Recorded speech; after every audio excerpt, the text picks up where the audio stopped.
ಪ್ರಿಯ ವಿದ್ಯಾರ್ಥಿಗಳೇ, ಎಲ್ಲರಿಗೂ ಕೂಡ ನಮಸ್ಕಾರ. ನನ್ನ ಹೆಸರು ರವಿ. ನಾನು ಕರ್ನಾಟಕ ಸರ್ಕಾರದ ಕಾಲೇಜು ಮತ್ತು ತಾಂತ್ರಿಕ ಶಿಕ್ಷಣ ಇಲಾಖೆಯ ಅಧೀನದಲ್ಲಿ ಬರುವಂಥ ಸರ್ಕಾರಿ ಪ್ರಥಮ ದರ್ಜೆ ಕಾಲೇಜು ಇಲ್ಲಿನ ಕನ್ನಡ ವಿಭಾಗದಲ್ಲಿ ಕನ್ನಡ ಸಹಾಯಕ ಪ್ರಾಧ್ಯಾಪಕರಾಗಿ ಸೇವೆ ಸಲ್ಲಿಸ್ತಾ ಇದ್ದೀನಿ. ಪ್ರಸ್ತುತ ದಾವಣಗೆರೆ ವಿಶ್ವವಿದ್ಯಾಲಯ ಅಂತಿಮ BA ಐಚ್ಛಿಕ ಕನ್ನಡದ ವಿದ್ಯಾರ್ಥಿಗಳಿಗೆ 6.2 ಪತ್ರಿಕೆಯಾಗಿ ತೌಲನಿಕ ಅಧ್ಯಯನ ಮತ್ತು ಅದರ ಪಠ್ಯಗಳು ಅನ್ನುವಂಥ ಪತ್ರಿಕೆಯನ್ನು ನಿಗದಿಪಡಿಸಿದೆ.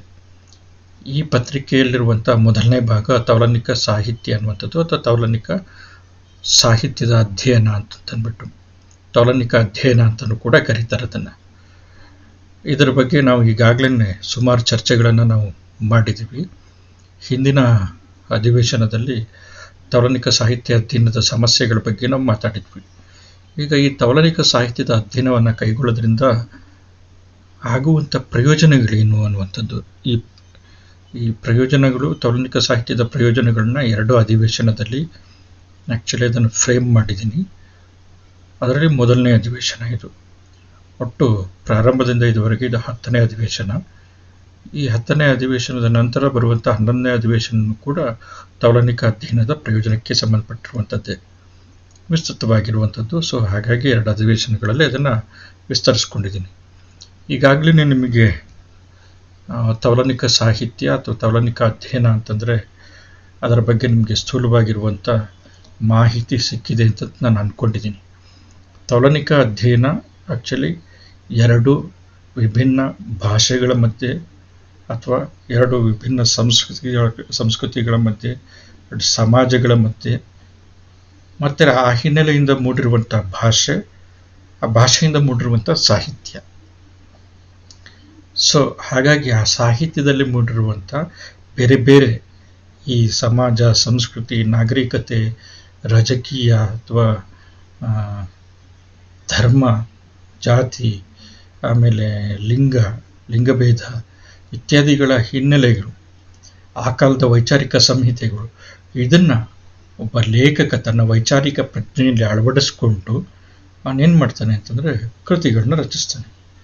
ಭಿನ್ನ ಭಿನ್ನ ಕಾಲಘಟ್ಟಗಳಲ್ಲಿ, ಭಿನ್ನ ಭಿನ್ನ ಪ್ರದೇಶಗಳಲ್ಲಿ, ಭಿನ್ನ ಭಿನ್ನ ರಾಷ್ಟ್ರಗಳಲ್ಲಿ, ಭಿನ್ನ ಭಿನ್ನ ಭಾಷೆಗಳಲ್ಲಿ. ಸೊ ಈ ಭಿನ್ನತೆಗಳ, ಅಂದರೆ ಈ ಭಿನ್ನ ಸಾಹಿತ್ಯ ಕೃತಿಗಳನ್ನು ಒಟ್ಟಿಗೆ ತಂದು ಅಧ್ಯಯನ ಮಾಡುವಂಥದ್ದು ತೌಲನಿಕ ಸಾಹಿತ್ಯ ಅನ್ನುವಂಥದ್ದು. ಮುಖ್ಯವಾಗಿ ಪ್ರಾರಂಭದಲ್ಲಿ ಇದರ ವ್ಯಾಖ್ಯೆ ಹೆಂಗಿತ್ತು ಅಂತಂದರೆ, ತೌಲನಿಕ ಅಧ್ಯಯನದ ವ್ಯಾಖ್ಯೆ ಹೆಂಗಿತ್ತು ಅಂತಂತಂದರೆ, ಭಿನ್ನ ದೇಶಗಳ ಸಾಹಿತ್ಯಗಳ ಅಧ್ಯಯನ ಅಂತಂದ್ಬಿಟ್ಟು. So course D comparative literature ಅನ್ನುವಂಥ ಕೃತಿಯ ಸಂಕಲನ ಮಾಡಿದಂಥ ಸಂದರ್ಭದಲ್ಲಿ ಬೇರೆ ಬೇರೆ ಭಾಷೆಗಳ ಬೇರೆ ಬೇರೆ ಸಾಹಿತ್ಯ ಕೃತಿಗಳನ್ನು, ಅಂದರೆ ಆಯಾ ಭಾಷೆ, ಬೇರೆ ಬೇರೆ ರಾಷ್ಟ್ರಗಳ ಆಯಾ ಮುಖ್ಯ ಭಾಷೆಗಳು, ಗ್ರೀಕ್, ಆಮೇಲೆ ಫ್ರಾನ್ಸ್, ಇಂಗ್ಲೆಂಡ್ ಮತ್ತು ಇಟಲಿ, ಈ ದೇಶಗಳ ಭಾಷೆಗಳ ಸಾಹಿತ್ಯವನ್ನು ಸಂಕಲಿಸಿ ಅದರ ಬಗ್ಗೆ ಅಧ್ಯಯನವನ್ನು ಮಾಡುವಂಥದ್ದು ಅನ್ನುವಂಥದ್ದನ್ನು ಆ್ಯಕ್ಚುಲಿ ತೌಲನಿಕ ಅಧ್ಯಯನದ ವ್ಯಾಪ್ತಿಗೆ ತರಲಾಗಿತ್ತು.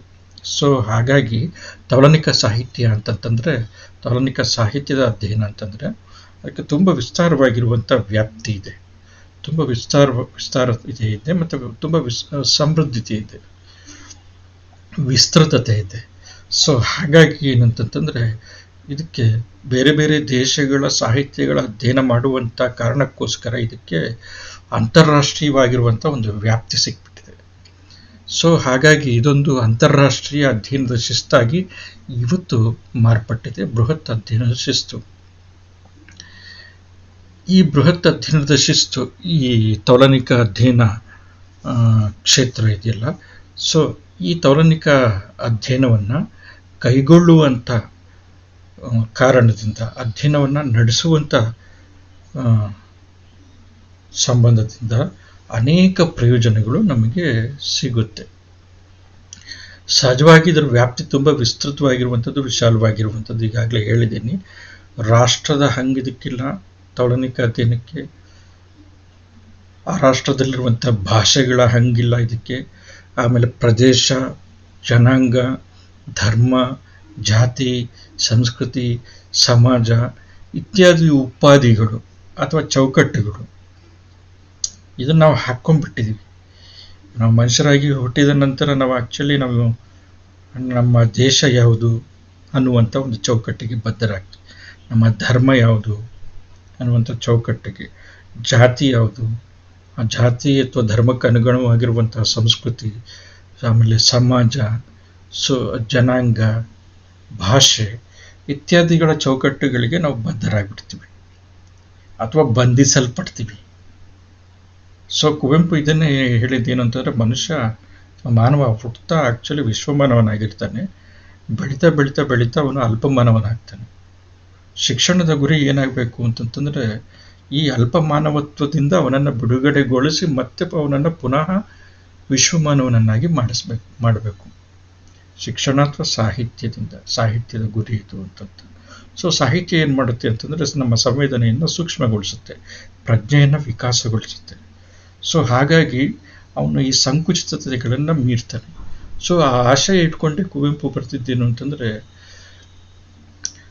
ಓ ನನ್ನ ಚೇತನ ಹಾಗೂ ನೀ ಅನಿಕೇತನ ಅಂತಂದ್ಬಿಟ್ಟು, ನಿರ್ದಿಗಂತವಾಗಿ ಏರಿ ಎಲ್ಲ ತತ್ವದಲ್ಲೇ ಮೀರಿ ಓ ನನ್ನ ಚೇತನ ಹಾಗೂ ನೀ ಅನಿಕೇತನ ಅಂತಂದ್ಬಿಟ್ಟು ಅದನ್ನು ಸಾಧಿಸುವಂಥದ್ದು ತೌಲನಿಕ ಸಾಹಿತ್ಯ ಅಥವಾ ಹಲವು ಸಾಹಿತ್ಯಗಳ ಪರಿಚಯ, ಹಲವು ಭಾಷೆಗಳ ಸಾಹಿತ್ಯದ ಪರಿಚಯ ಇದನ್ನು ಮಾಡುತ್ತೆ. ಆ್ಯಕ್ಚುಲಿ ತೌಲನಿಕ ಸಾಹಿತ್ಯ ಅದನ್ನು ಅಧ್ಯಯನ ಶಿಸ್ತಿನ ನೆಲೆಯಲ್ಲಿ ಮಾಡುತ್ತೆ.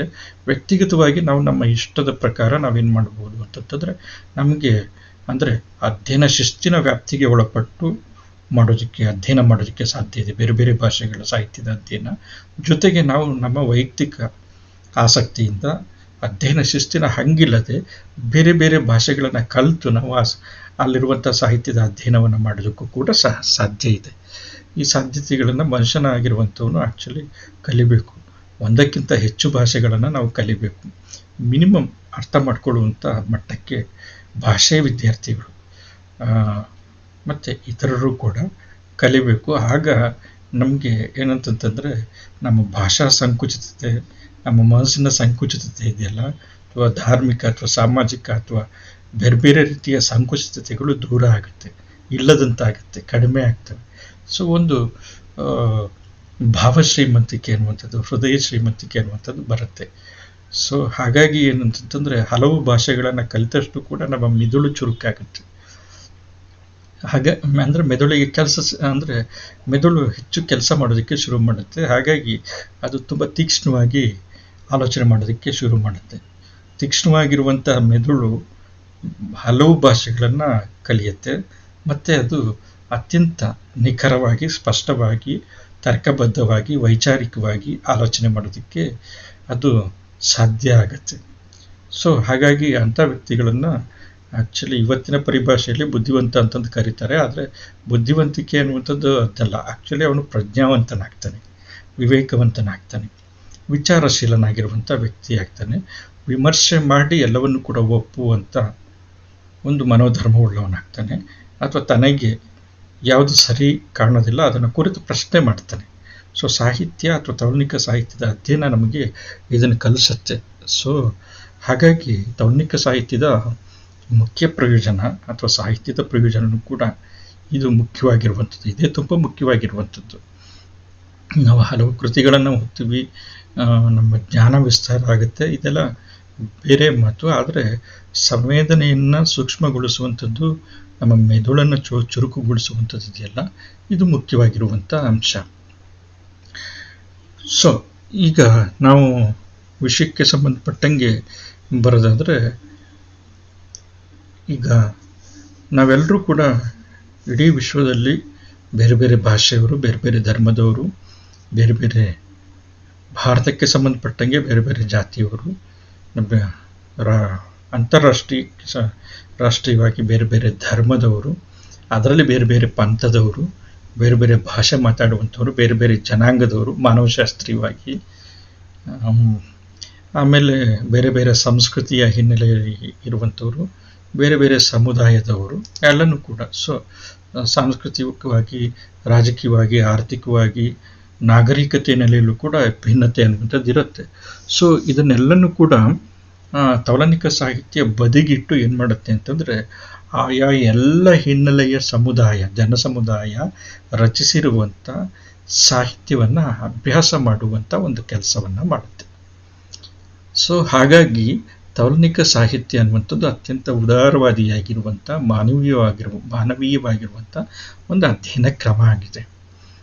ನೋಡ್ರಿ, ಆಸ್ಟ್ರೋಲಾಯ್ಡ್ಸ್ ಇರ್ಬೋದು, ನಿಗ್ರೋಲಾಯ್ಡ್ಸ್ ಇರ್ಬೋದು, ಮಂಗೋಲಾಯ್ಡ್ಸ್ ಇರ್ಬೋದು, ಕಕೇಶಿಯನ್ಸ್ ಇರ್ಬೋದು, ಈ ಎಲ್ಲ ಜನಾಂಗದವರು, ಕೆಲವರು ಬೆಳ್ಳಗಿದ್ದಾರೆ, ಕೆಲವರು ಗೋಧಿ ಬಣ್ಣದವರಿದ್ದಾರೆ, ಕೆಲವರು ತುಂಬ ಕಪ್ಪಗಿದ್ದಾರೆ, ಸಾಧಾರಣ ಅಂದರೆ ಮತ್ತು ತುಂಬ ಕೆಂಚು ಕೂದಲನ್ನು ಹೊಂದಿರುವಂಥವ್ರು ಕಕೇಶಿಯನ್ಸ್.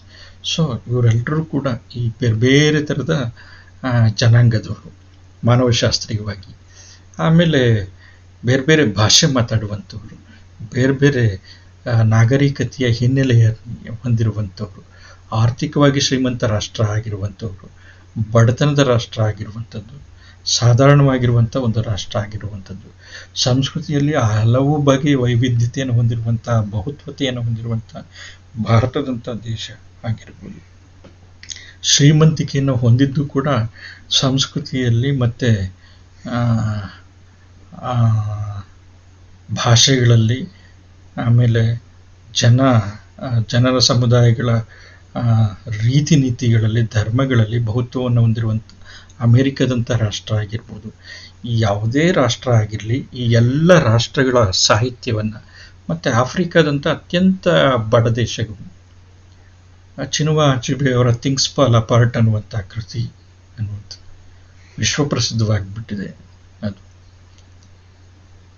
ಮತ್ತು ಅತ್ಯಂತ ಅದ್ಭುತವಾಗಿರುವಂಥ ಕಲಾಕೃತಿ ಅದು. ಸೊ ಈ ಥರದ ಕೃತಿಗಳು, ಗೂಗಿವಾ ಥಿಯಾಂಗು ಅನ್ನುವಂಥ ಆಫ್ರಿಕನ್ ಲೇಖಕ, ಅವನ ಆಫ್ರಿಕಾ ಭಾಷೆಯಲ್ಲೇ ಬರಿತೀನಿ, ನನ್ನ ಬುಡಕಟ್ಟು ಭಾಷೆಯಲ್ಲೇ ಬರಿತೀನಿ ಅಂತ ತಂದುಬಿಟ್ಟು ಬರೆದು ಜಗತ್ಪ್ರಸಿದ್ಧನಾಗಿರುವಂಥ ಒಬ್ಬ ಲೇಖಕನಾಗಿದ್ದಾನೆ. ಸೊ ಹಾಗಾಗಿ ಏನು ಅಂತಂತಂದರೆ, ಮತ್ತು ಚಿಲಿ ದೇಶದ ಪಾಬ್ಲೋ ನೆರೂಡಾ ಅನ್ನುವಂಥ ಒಬ್ಬ ಲೇಖಕ ಅತ್ಯಂತ ಪ್ರಸಿದ್ಧನಾಗಿರುವಂಥವನು, ಅತ್ಯಂತ ನೇರವಾಗಿ ಪ್ರಾಮಾಣಿಕವಾಗಿ ಬರೆಯುವಂಥವನು. ಚಾರ್ಲ್ಸ್ ಬೋದಿಲೇರ್ ಅನ್ನುವಂಥ ಲೇಖಕ, ಸುಮಾರು ಬರಹಗಾರರು, ನಮ್ಮ ರವೀಂದ್ರನಾಥ್ ಟ್ಯಾಗೋರ್ ಅವರು, ಕುವೆಂಪು ಅವರು, ಬೇಂದ್ರೆ ಅವರು. ಸೊ ಈ ಎಲ್ಲ ನೋಡ್ರಿ, ಎಷ್ಟು ಹಿನ್ನೆಲೆಯಿಂದ, ಎಷ್ಟು ವಿಶ್ವದ ಬೇರೆ ಬೇರೆ ಪ್ರದೇಶಗಳು, ಬೇರೆ ಬೇರೆ ರಾಷ್ಟ್ರಗಳು, ಬೇರೆ ಬೇರೆ ಥರ ಇರುವಂಥವ್ರು, ಬೇರೆ ಬೇರೆ ಆಚಾರ ವಿಚಾರಗಳು, ಶೈಲಿಗಳ ಇರುವಂಥವ್ರು, ಬೇರೆ ಬೇರೆ ಸಂಸ್ಕೃತಿಗಳ ಹಿನ್ನೆಲೆಯಲ್ಲಿರುವಂಥವ್ರು. ಸೊ ಇವರೆಲ್ಲರೂ ರಚಿಸಿರುವಂಥ ಸಾಹಿತ್ಯವನ್ನು ಅಧ್ಯಯನ ಮಾಡುವಂಥದ್ದು, ಯಾವುದೇ ತಾರತಮ್ಯಗಳಿಲ್ಲದೆ, ಇದನ್ನು ನಾವು ಮನಸ್ಸಲ್ಲಿಟ್ಕೊಳ್ಬೇಕು. ಇಡೀ ಮಾನವ ಕುಲ ಎಲ್ಲನೂ ಕೂಡ ಒಂದೇ. ಈ ಮಾನವ ಕುಲ ರಚಿಸಿರುವಂಥ ಈ ಇಡೀ ಮಾನವ ಕುಲ ಒಂದೇ, ಅದು ಅಖಂಡವಾಗಿರುವಂಥ ಇಡೀ ಮಾನವ ಕುಲ, ಈ ಭೂಮಿ ಮೇಲಿರುವಂಥದ್ದು ಅದು ಅಖಂಡವಾಗಿರುವಂಥ ಮನುಷ್ಯ ಕುಲ. ಈ ಮನುಷ್ಯ ಕುಲ ರಚಿಸಿರುವಂಥ ಸಾಹಿತ್ಯನೂ ಕೂಡ ಅದೇ ಥರ ಅಖಂಡವಾಗಿರುವಂಥದ್ದು. ಎಲ್ಲನೂ ಕೂಡ ಸೇರಿಕೊಂಡು ಒಂದು ಅಖಂಡವಾಗಿರುವಂಥ ಅಂತಾರಾಷ್ಟ್ರೀಯ ಸಾಹಿತ್ಯ ಆಗಿದೆ.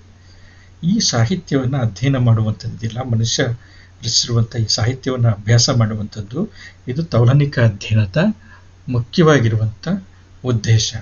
ಇಂಥ ಸಾಹಿತ್ಯವನ್ನು ಅಭ್ಯಾಸ ಮಾಡೋದ್ರಿಂದ ನಮಗೆ ಬೇರೆ ಬೇರೆ ಭಾಷೆ, ಸಂಸ್ಕೃತಿ, ಆಚಾರ ವಿಚಾರಗಳು, ನಾಗರಿಕತೆ ಮತ್ತು ಅವರ ರೀತಿ ನೀತಿಗಳು ಇವೆಲ್ಲನೂ ಕೂಡ ಗೊತ್ತಾಗುತ್ತೆ.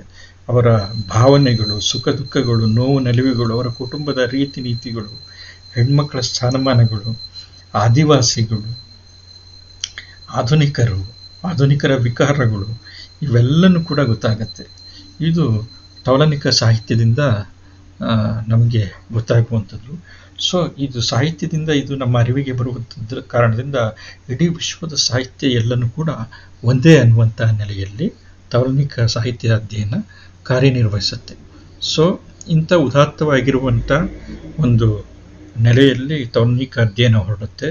ಆದ್ದರಿಂದ ಈ ತೌಲನಿಕ ಅಧ್ಯಯನ ತನ್ನ ಈ ವಿಭಿನ್ನ ಬಗೆಯ ಸಾಹಿತ್ಯದಲ್ಲಿ ಇದು ಹಿರಿದು, ಇದು ಕಿರಿದು, ಅಥವಾ ಇದು ಮುಖ್ಯ, ಇದು ಅಮುಖ್ಯ ಅನ್ನುವಂಥ ಭೇದವನ್ನು ತೋರದೇ ಇಲ್ಲ.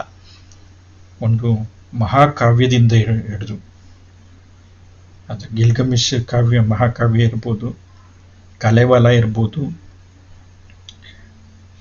ಅಥವಾ ಸಿರಿಪಾಡ್ದನ ಇರ್ಬೋದು, ಅಥವಾ ಮಂಟೇಸ್ವಾಮಿ ಕಾವ್ಯ ಇರ್ಬೋದು, ಮಲೈಮಹದೇಶ್ವರ ಕಾವ್ಯ ಇರ್ಬೋದು, ಅಥವಾ ಪಂಪನ ಮಹಾಕಾವ್ಯ ಇರ್ಬೋದು, ಅಥವಾ ಕುವೆಂಪು ಅವರ ಮಹಾಕಾವ್ಯ ಇರ್ಬೋದು, ಅಥವಾ ಸುಜನಾ ಅವರು ಬರೆದಿರುವಂಥ ಯುಗಾಂತ ಮಹಾಕಾವ್ಯ ಇರ್ಬೋದು.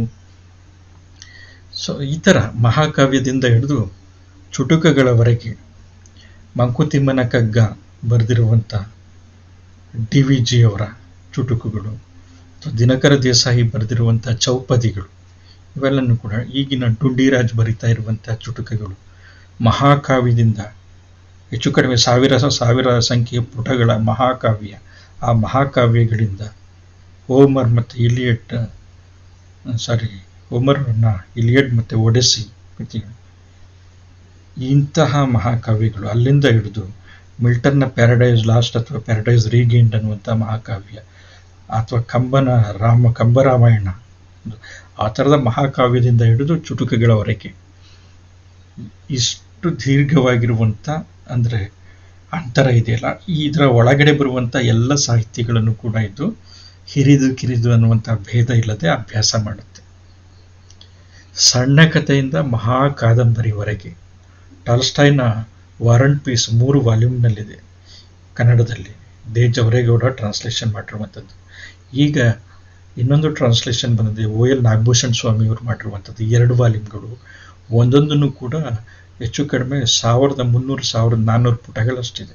2 ವಾಲ್ಯೂಮ್, ಹೆಚ್ಚು ಕಡಿಮೆ 3000 ಪುಟಗಳು.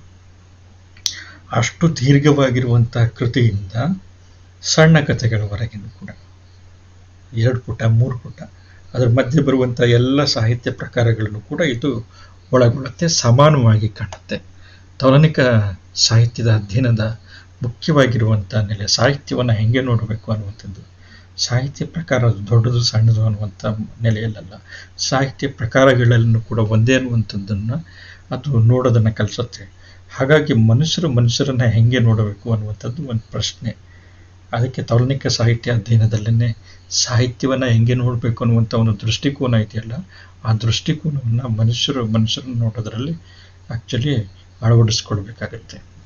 ಸೊ ಆ ಹಿನ್ನೆಲೆಯಲ್ಲಿ ಇದು ಎಲ್ಲ ಕೃತಿಗಳನ್ನು ಕೂಡ ಮಹಾಕಾವ್ಯದಿಂದ ಚುಟುಕುಗಳವರೆಗೆ, ಮಹಾಕಾದಂಬರಿಗಳಿಂದ ಸಣ್ಣ ಕಥೆಗಳವರೆಗೆ ಎಲ್ಲವನ್ನು ಕೂಡ ಇಲ್ಲಿ ಅಧ್ಯಯನಕ್ಕೆ ಈಡು ಮಾಡಲಾಗುತ್ತೆ. ಮತ್ತು ಸೃಜನಶೀಲ ಕೃತಿಗಳು ಮಾತ್ರ ಅಲ್ಲ, ನಾವು ಸೃಜನೇತರ ಅಂತಂತಂದ್ಬಿಟ್ಟು ಏನು ಗುರುತಿಸ್ಕೊಳ್ತೀವಿ.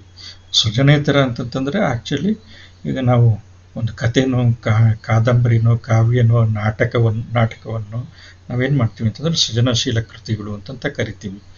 ಆದರೆ ಶಾಸ್ತ್ರ ಗ್ರಂಥಗಳನ್ನು ಸೃಜನಶೀಲ ಕೃತಿಗಳು ಅಂತಂತ ಕರೆಯೋದಿಲ್ಲ. ಈಗ ತೌಲನಿಕ ಸಾಹಿತ್ಯದ ಅಧ್ಯಯನ ಇದೆಯಲ್ಲ, ಅಧ್ಯಯನ ಆ್ಯಕ್ಚುಲಿ ಒಂದು ಶಾಸ್ತ್ರೀಯವಾಗಿರುವಂಥ ಒಂದು ಜ್ಞಾನ ಶಿಸ್ತು, ಅದೊಂದು ಶಾಸ್ತ್ರ ಕ್ಷೇತ್ರ. ಅದೇ ಥರ ಸಮಾಜ ಶಾಸ್ತ್ರ ಅನ್ನುವಂಥದ್ದು, ಮನಃಶಾಸ್ತ್ರ ಅನ್ನುವಂಥದ್ದು, ಕಾವ್ಯಮೀಮಾಂಸೆ, ತತ್ವಶಾಸ್ತ್ರ, ರಾಜಕೀಯ ವಿಜ್ಞಾನ, ಸಾಹಿತ್ಯ ವಿಮರ್ಶೆ, ಸಾಂಸ್ಕೃತಿಕ ಅಧ್ಯಯನ, ಇವೆಲ್ಲನೂ ಕೂಡ ಅಧ್ಯಯನ ಶಾಸ್ತ್ರಗಳು, ಜ್ಞಾನ ಶಿಸ್ತುಗಳು.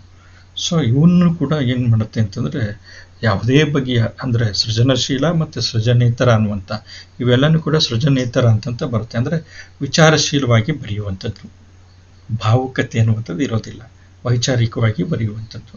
ಸೊ ಹಾಗಾಗಿ ಭಾವುಕವಾಗಿ ಕಲ್ಪನಾ ಸಮೇತವಾಗಿ ಬರೆಯುವಂಥದ್ದು ಯಾವುದು ಅಂತಂದರೆ ಸೃಜನಶೀಲ ಸಾಹಿತ್ಯ, ಕ್ರಿಯೇಟಿವ್ ಆಗಿ ಬರೆಯುವಂಥದ್ದು ಅಂತ. ಇವೆಲ್ಲ ಏನಂತಂತಂದರೆ ವಿಚಾರಶೀಲತೆಯಿಂದ ಅತ್ಯಂತ ಪ್ರಜ್ಞಾಪೂರ್ವಕವಾಗಿ ಯೋಚನೆ ಮಾಡಿ ತರ್ಕಬದ್ಧವಾಗಿ ವಿವೇಚನೆಯಿಂದ ಬರೆಯುವಂಥದ್ದು ಸೃಜನೇತರ ಸಾಹಿತ್ಯ ಅಂತಂತ ಕರೆಯಲಾಗಿದೆ. ಸೊ ಈ ಸೃಜನೇತರ ಮತ್ತು ಸೃಜನಶೀಲ ಅನ್ನುವಂಥ ಭೇದ ಇಲ್ಲದೆ ಸಾಹಿತ್ಯ ಕೃತಿಗಳನ್ನು ಅಭ್ಯಾಸ ಮಾಡುವಂಥದ್ದು ಯಾವುದು ಅಂತಂದರೆ ತೌಲನಿಕ ಸಾಹಿತ್ಯ ಅಧ್ಯಯನ ಅನ್ನುವಂಥದ್ದು. ನೆಕ್ಸ್ಟು ಈ ತೌಲನಿಕ ಸಾಹಿತ್ಯ ಅಧ್ಯಯನದ ಸಂದರ್ಭದಲ್ಲಿ ಒಬ್ಬ ಪ್ರತಿಭಾವಂತ ತೌಲನಿಕ ಅಧ್ಯಯನಕಾರ ಏನು ಮಾಡ್ತಾನೆ ಅಂತಂತಂದರೆ ಬೇರೆ ಬೇರೆ ಭಾಷೆಗಳ ಕೃತಿಗಳನ್ನು ತನ್ನ ವಿವೇಚನೆಯಲ್ಲಿ ಒಂದು ತೂಗಿ ನೋಡ್ತಾನೆ. ಬೇರೆ ಬೇರೆ ಭಾಷೆಗಳಲ್ಲಿ ಬಂದಿರುವಂಥ ಕೃತಿಗಳನ್ನು ಅವನೇನು ಮಾಡ್ತಾನೆ ಅಂತಂದರೆ ಓದಿ ಅಧ್ಯಯನ ಮಾಡಿ ಇದು ತುಂಬ ಚೆನ್ನಾಗಿದೆ ಅಂತಂತ ಅವನಿಗೆ ಅನಿಸಿದ್ರೆ ತನಗೆ ಉಂಟಾಗಿರುವಂಥ ಆ ವಿಶೇಷವಾಗಿರುವಂಥ ಅನುಭವವನ್ನು ಅಥವಾ ಅನುಭೂತಿಯನ್ನು ಹಲವರಿಗೆ ಮತ್ತೆ ಕೆಲವರಿಗೆ, ಅವ್ರ ಮುಖಾಂತರ ಮತ್ತೆ ಕೆಲವರಿಗೆ ಮತ್ತೆ ಹಲವರಿಗೆ ಹಂಚುವಂಥ ಒಂದು ಉದಾತ್ತ ದೃಷ್ಟಿಕೋನವನ್ನು ತೌಲನಿಕ ಸಾಹಿತ್ಯ ಹೊಂದಿದೆ. ಸೊ ಹಾಗಾಗಿ ಏನಂತಂದರೆ, ಒಂದು ಉತ್ತಮ ಕೃತಿ ಯಾವುದೇ ಭಾಷೆಯಲ್ಲಿ ಬರಲಿ, ಯಾವುದೇ ಸಾಹಿತ್ಯ ಪ್ರಕಾರಗಳಲ್ಲಿ ಬರಲಿ, ಅದರ ಮೂಲ ಸತ್ವ ಎಲ್ಲರಿಗೂ ಕೂಡ ಸಿಗಬೇಕು ಅನ್ನುವಂಥದ್ದು. ಇಷ್ಟು ಉದಾತ್ತವಾಗಿರುವಂಥದ್ದು, ಮಾನವೀಯವಾಗಿರುವಂಥ ಆದರ್ಶವನ್ನು ಹೊಂದಿರುವಂಥದ್ದು ತೌಲನಿಕ ಸಾಹಿತ್ಯದ ಮುಖ್ಯವಾಗಿರುವಂಥ ಒಂದು ಉದ್ದೇಶ ಅಥವಾ ಪ್ರಯೋಜನ ಅಂತಲೂ ಕೂಡ ನಾವು ಕರಿಬೋದು. ಆದರೆ ಇಲ್ಲಿ ಒಂದು ಪ್ರಶ್ನೆ ಏನಂತಂದರೆ, ತೌಲನಿಕ ಸಾಹಿತ್ಯನೇ ಯಾಕೆ, ಸಾಮಾನ್ಯ ಸಾಹಿತ್ಯನೇ? ನೋಡ್ರಿ, ನಾನು ಕೆಲವು ಪರಿಭಾಷೆಗಳನ್ನು ನಾನು ಈ ಹಿಂದೆ ಬಳಸಿದ್ದೀನಿ. ತೌಲನಿಕ ಸಾಹಿತ್ಯದ ಅಧ್ಯಯನದ ಶಿಸ್ತಿನಲ್ಲಿ ತೌಲನಿಕ ಸಾಹಿತ್ಯ ಅನ್ನುವಂಥದ್ದು ಒಂದು ಪರಿಭಾಷೆ, ಸಾಮಾನ್ಯ ಸಾಹಿತ್ಯ ಅನ್ನುವಂಥದ್ದು ಒಂದು ಪರಿಭಾಷೆ, ರಾಷ್ಟ್ರೀಯ ಸಾಹಿತ್ಯ ಅನ್ನುವಂಥದ್ದು ಒಂದು ಪರಿಭಾಷೆ, ವಿಶ್ವ ಸಾಹಿತ್ಯ ಅನ್ನುವಂಥದ್ದು ಒಂದು ಪರಿಭಾಷೆ. ಈ ಥರದ ಪದಗಳು ಬರ್ತಾ ಹೋಗುತ್ತೆ. ಅದರ ಬಗ್ಗೆ ನಾನು ಮುಂದೆ ಮಾತಾಡ್ತಾ ಹೋಗ್ತೀನಿ. ಸೊ ಹಾಗಾಗಿ ರಾಷ್ಟ್ರೀಯ ಸಾಹಿತ್ಯ ಅಂತಂದರೆ ಕಳೆದ ಸೆಷನಲ್ಲಿ ಒಂದು ಚರ್ಚೆ ಮಾಡಿದ್ವಿ.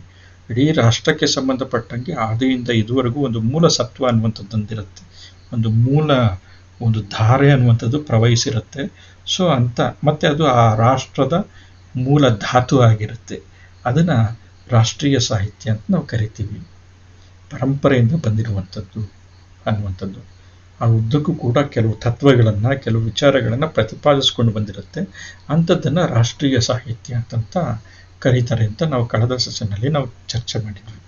ಸೊ ಇಲ್ಲಿ ಏನು ಅಂತಂತಂದರೆ, ತೌಲನಿಕ ಸಾಹಿತ್ಯದ ಅವಶ್ಯಕತೆ ಆದರೂ ಏನಿದೆ, ಸಾಮಾನ್ಯ ಸಾಹಿತ್ಯ ಇದೆಯಲ್ಲ, ಸಾಮಾನ್ಯ ಸಾಹಿತ್ಯ ಅಂತಂದರೆ ಸಾಹಿತ್ಯನೇ ಸಾಮಾನ್ಯವಾಗಿ, ಅಂದರೆ ಸಾಹಿತ್ಯ ಕೃತಿಗಳು. ಈ ಸಾಹಿತ್ಯ ಕೃತಿಗಳನ್ನು ನಾವು ಬೇರೆ ಬೇರೆ ಭಾಷೆಯ ಅಥವಾ ಅದೇ ಭಾಷೆಯ ಬೇರೆ ಬೇರೆ ಕೃತಿಗಳನ್ನ ಎದುರಿಟ್ಟು ನಾವು ಶಾಸ್ತ್ರೀಯವಾಗಿ ಅಧ್ಯಯನ ಮಾಡಬೇಕಾದ್ರೆ ತೌಲನಿಕ ಸಾಹಿತ್ಯದ ಅಧ್ಯಯನ ಅಂತ ಕರಿತೀವಿ. ಇನ್ನು ಉಳಿದಂಗೆ ಆ ಕೃತಿಗಳನ್ನ ನಾವು ಸ್ವತಂತ್ರವಾಗಿ ಓದಬೇಕಾದ್ರೆ ಅದು ಸಾಮಾನ್ಯ ಸಾಹಿತ್ಯ ಆಗುತ್ತೆ. ಈಗ ಸೃಜನೇತರ ಕೃತಿಗಳೆಲ್ಲ ಸಾಮಾನ್ಯ ಸಾಹಿತ್ಯನೇ, ಸೃಜನಶೀಲ ಕೃತಿಗಳು ಸಾಮಾನ್ಯ ಸಾಹಿತ್ಯನೇ. ಆದರೆ ತೌಲನಿಕ ಅಧ್ಯಯನದ ವ್ಯಾಪ್ತಿ ಒಳಗಡೆ ತಂದು ಅಧ್ಯಯನ ಮಾಡುವಂಥ ಸಂದರ್ಭದಲ್ಲಿ ತೌಲನಿಕ ಸಾಹಿತ್ಯದ ಅಧ್ಯಯನ ಆಗುತ್ತದೆ. ಸೊ ಅಷ್ಟು ಮಾತ್ರ ವ್ಯತ್ಯಾಸ. ಈಗ ನಮಗೆ ಸಾಮಾನ್ಯ ಸಾಹಿತ್ಯನೇ ನಮ್ಮ ಎದುರುಗಡೆ ಇರಬೇಕಾದ್ರೆ, ಮತ್ತು ಮನುಷ್ಯನ ಎಲ್ಲ ಅವಶ್ಯಕತೆಗಳನ್ನು ಅದು ಪೂರೈಸ್ತಾ ಇರಬೇಕಾದ್ರೆ, ಅಂದರೆ ಒಂದು ಸಾಹಿತ್ಯದ ಓದಿನಿಂದ ದೊರೆಯುವಂಥ ಅವಶ್ಯಕತೆಗಳನ್ನ ಪೂರೈಸಬೇಕಾದ್ರೆ ತೌಲನಿಕ ಸಾಹಿತ್ಯದ ಅವಶ್ಯಕತೆ ಏನಿದೆ ಅನ್ನುವಂಥದ್ದು, ಇದೊಂದು ಪ್ರಶ್ನೆ ನಮ್ಮ ಎದುರುಗಡೆ ಇದೆ. ತೌಲನಿಕ ಅಧ್ಯಯನಕಾರರ ಎದುರುಗಡೆ ಇದೆ, ತೌಲನಿಕ ಅಧ್ಯಯನದ ವಿದ್ಯಾರ್ಥಿಗಳ ಎದುರುಗಡೆ ಬರುತ್ತೆ. ಆದರೆ ಮನುಷ್ಯ ಯಾವತ್ತೂ ಕೂಡ ಹೋಲಿಸ್ತಾ ಇರ್ತಾನೆ. ಬೇರೆ ಬೇರೆ ಇದನ್ನು ಅವನು ಏನು ಮಾಡ್ತಾನೆ ಅಂತಂದರೆ ಹೋಲಿಸ್ತಾ ಇರ್ತಾನೆ, ಕಂಪೇರ್ ಮಾಡ್ತಾ ಇರ್ತಾನೆ. ಈ ಕಂಪ್ಯಾರಿಸನ್ ಇದೆಯಲ್ಲ, ಆ ಕಂಪ್ಯಾರಿಸನ್ನೇ ಏನು ಯಾವುದಕ್ಕೆ ಕಾರಣ ಆಗುತ್ತೆ ಅಂತಂದರೆ, ಇದು ಉತ್ತಮ, ಇದು ಮಧ್ಯಮ ಆಯಿತಾ, ಅಥವಾ ಇದು ಅಧಮ ಅಥವಾ ಅದು ಕನಿಷ್ಠ ಅನ್ನುವಂಥ ಸ್ಥಾನ ನಿಗದೀಕರಣವನ್ನು ಮಾಡ್ತಾ ಇರುತ್ತೆ. ನಾವು ಉತ್ತಮವಾಗಿರುವಂಥದ್ದನ್ನು ಮೆಚ್ತೀವಿ. ಸೊ ವೈವಿಧ್ಯತೆ ಇದ್ದಂಥ ಸಂದರ್ಭದಲ್ಲಿ ಏನಾಗುತ್ತೆ ಅಂತಂತಂದರೆ ನಾವೇನು ಮಾಡ್ತೀವಿ ಅಂತಂತಂದರೆ ಆಯ್ಕೆ ಮಾಡ್ತೀವಿ. ಆಯ್ಕೆ ಮಾಡಬೇಕಾದ್ರೆ ತುಲನೆ ಅನ್ನುವಂಥದ್ದು, ತೌಲನ ಅನ್ನುವಂಥದ್ದು ಅಥವಾ ಕಂಪ್ಯಾರಿಸನ್ ಅನ್ನುವಂಥದ್ದು ಅನಿವಾರ್ಯ ಆಗುತ್ತೆ. ಸೊ ಹಾಗಾಗಿ ಏನಂತಂತಂದರೆ, ಈ ತೌಲನಿಕ ಪ್ರಜ್ಞೆ ಅನ್ನುವಂಥದ್ದು ಮನುಷ್ಯನ ಸಹಜವಾಗಿರುವಂಥ ಗುಣ. ಅದು ಎಲ್ಲರಲ್ಲೂ ಕೂಡ ಇರುತ್ತೆ, ಮತ್ತು ಯಾರೂ ಕೂಡ ಇದನ್ನು ತಪ್ಪಿಸೋದಕ್ಕಾಗೋದಿಲ್ಲ. ಸೊ ಒಂದು ಡ್ರೆಸ್ಸನ್ನು ನಾವು ಆಯ್ಕೆ ಮಾಡ್ಕೊಳ್ಬೇಕಾದ್ರೂ ನಾವು ಬೇರೆ ಬೇರೆ ಡ್ರೆಸ್ಗಳು ನೋಡಿ ಆಯ್ಕೆ ಮಾಡ್ಕೊಳ್ತೀವಿ, ಕಂಪೇರ್ ಮಾಡಿ ಆಯ್ಕೆ ಮಾಡ್ಕೊಳ್ತೀವಿ. ಸೊ ಹಾಗಾಗಿ ಈ ಕಂಪ್ಯಾರಿಸನ್ ಅನ್ನುವಂಥದ್ದು, ತೌಲನಿಕ ಅನ್ನುವಂಥದ್ದು ಎಲ್ಲ ಕ್ಷೇತ್ರಗಳಲ್ಲೂ ಕೂಡ ಆವರಿಸಿರುವಂಥದ್ದು. ನಮ್ಮ ಕಣ್ಣೆದುರುಗಡಿನ ಸೃಷ್ಟಿ ಇದೆಯಲ್ಲ, ಅದು ತುಂಬ ವೈವಿಧ್ಯಮಯವಾಗಿರುವಂಥದ್ದು. ಒಂದು ಪ್ರದೇಶದಿಂದ ಮತ್ತೊಂದು ಪ್ರದೇಶಕ್ಕೆ ಹೋದರೆ ಅಲ್ಲಿರುವಂಥ ಪರಿಸರ, ಅಲ್ಲಿರುವಂಥ ಗಿಡ ಮರ ಬಳ್ಳಿಗಳು, ಅಲ್ಲಿರುವಂಥ ಜೀವಜಂತುಗಳು, ಮತ್ತೊಂದು ಪ್ರದೇಶಕ್ಕೆ ಹೋದರೆ ಅಲ್ಲಿರೋದೇ ಇಲ್ಲ. ಅಲ್ಲಿ ಬೇರೆ ಥರದ ಸಸ್ಯ ಪ್ರಭೇದಗಳಿರುತ್ತೆ, ಬೇರೆ ಥರದ ಪ್ರಾಣಿ ಪಕ್ಷಿಗಳಿರುತ್ತೆ, ಜೀವಜಂತುಗಳಿರುತ್ತೆ. ಅಲ್ಲಿರುವಂಥ ಪರಿಸರದ ರೀತಿ ನೀತಿಗಳೇ ಬೇರೆ, ಅಲ್ಲಿ ಜನರು ಬದುಕುವಂಥ ರೀತಿ ನೀತಿ ಬೇರೆ, ಈ ಕಡೆ ಜನರು ಬದುಕುವಂಥ ರೀತಿ ನೀತಿಗಳೇ ಬೇರೆ. ಸೊ ಹಾಗಾಗಿ ಅವು ಉತ್ತಮ ಮತ್ತು ಕನಿಷ್ಠ ಅಂತಂತಲ್ಲ, ಆದರೆ ವೈವಿಧ್ಯತೆಯನ್ನೇ ಸೂಚಿಸ್ತಾ ಇವೆ. ಎರಡಕ್ಕೂ ಕೂಡ ತನ್ನದೇ ಆಗಿರುವಂಥ ವಿಶಿಷ್ಟತೆ ಇದೆ. ಇದನ್ನು ನಾವು ಅರ್ಥ ಮಾಡ್ಕೊಳ್ಬೇಕು. ಸೊ ಹಾಗಾಗಿ ಏನಂತಂದ್ರೆ ಒಂದು ಉತ್ತಮ ಒಂದು ಕನಿಷ್ಠ ಅಂತಂದ್ಬಿಟ್ಟು ಇಲ್ಲಿ ನಾವು ಭಾವಿಸ್ಬೇಕಾಗಿಲ್ಲ. ಮನುಷ್ಯರಿಗೆ ಸಂಬಂಧಪಟ್ಟಂಗೆ, ಮನುಷ್ಯರ ಸಂಸ್ಕೃತಿಗೆ ಸಂಬಂಧಪಟ್ಟಂಗೆ. ಸೊ ಅದು ವಿಭಿನ್ನತೆ, ವೈವಿಧ್ಯತೆ, ವೈಶಿಷ್ಟ್ಯತೆ, ವಿಶಿಷ್ಟತೆ ಅನ್ನುವಂಥ ಅರ್ಥದಲ್ಲಿ.